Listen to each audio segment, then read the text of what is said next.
the NatWest T20 Blast Finals day at Edgbaston on Saturday, we caught up with Hampshire's youngest post-war captain James Vince to find out about the role of a skipper in the shortest format of the game.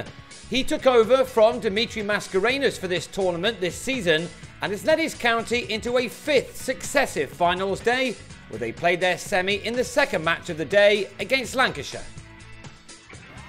So we start in here generally 2 or 3 hours before the game starts and run through the opposition. Our analyst goes through different plans that might be useful and where certain batters score and where certain bowlers bowl. So we start off in here and then generally guys get a bit of food and go to the nets and do their own preparation, ready for warm-up, normally an hour before the game starts. Do you have any kind of Churchillian speeches or anything like that? Is that your style?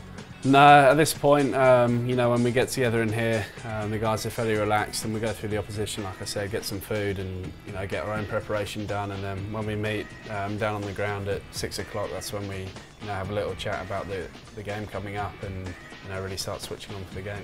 As Hampshire's youngest captain since the war, I'm assuming that you have lots of music on or something like that. The boogie box is going loudly, is it? Yeah, we normally have someone in charge of music, playing a few tunes in the background, both when we meet up and then just before we go out, have some music playing in the background to get everyone up for it.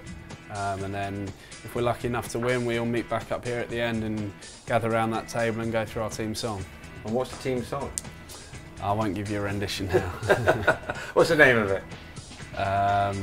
Well, it's one that was put together, I think, probably a few years ago now, and they've been singing it for probably 10 years or so. I think when Robin Smith was here, that's when it began. And you mentioned a number of players have been of the years you've been successful in this tournament as well. How much have you learned from being in this same dressing room with Dimitri Mascarenhas? Yeah, I actually used to sit next to Dimmy, just behind us. There's a few players up here. Neil McKenzie, very influential guy and very good to speak to batting about. So we have learnt a lot from those guys, and unfortunately they're not with us this year. But the guys that have come in have done a great job and lived up to the expectation. So on a match day, by the time we get out here, the toss is done and we're in the field. All the guys have gone through their preparation. We know he's bowling the first over and everyone jogs off to the positions that they're familiar with and look to get off to a good start in the first over. How much of it is planned in the dressing room and how much of it do you have to do out here? A lot of planning goes into it, but at the same time in 2020 you've got to be quick to adapt. If we're fielding first and we're out here, we're not quite sure what the wicket's going to do. Bowlers have got to adjust and decide whether it's pace on or pace off. So a lot goes into it in the dressing room before we come out, but also a lot of adapting has to go on out here. When you're out here batting, so you're batting first, how quickly do you work out what a good score is? Well, it's easier playing here at home because you can get an idea from the wickets you've had previously in the competition what a good score is. But generally after 2 or 3 overs, towards the end of the power play, judging by what score we're on, we've got a target set in mind. And then how does the message get across that is what the target is? Well, I think if we're both still out there, then it means we're going well, and the guys back there will get the idea it's a good wicket and we're looking for a big score. But if one of us is unfortunate enough to get out, then once we're out, we'll relay the message to the batsmen coming in, and then also to the guys in the dugout.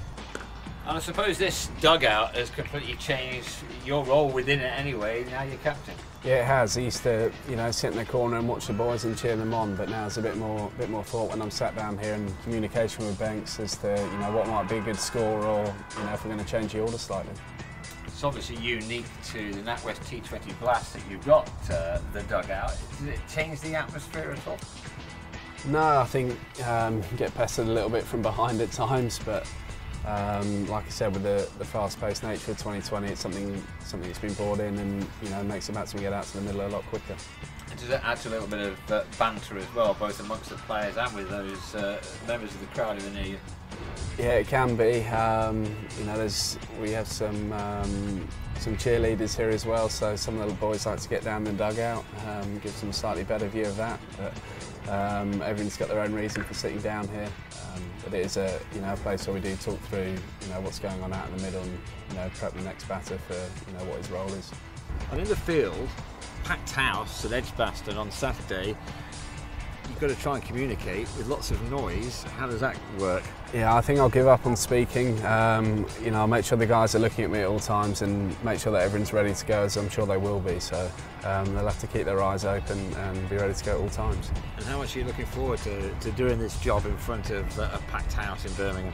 Very much. So, you know, I think I look forward to my first game here back in June or May, whenever it was. So, as it's gone on from then, it's become, you know, more comfortable and more confident in what I do. So, it'll be, you know, a very proud moment on Saturday to lead the boys out.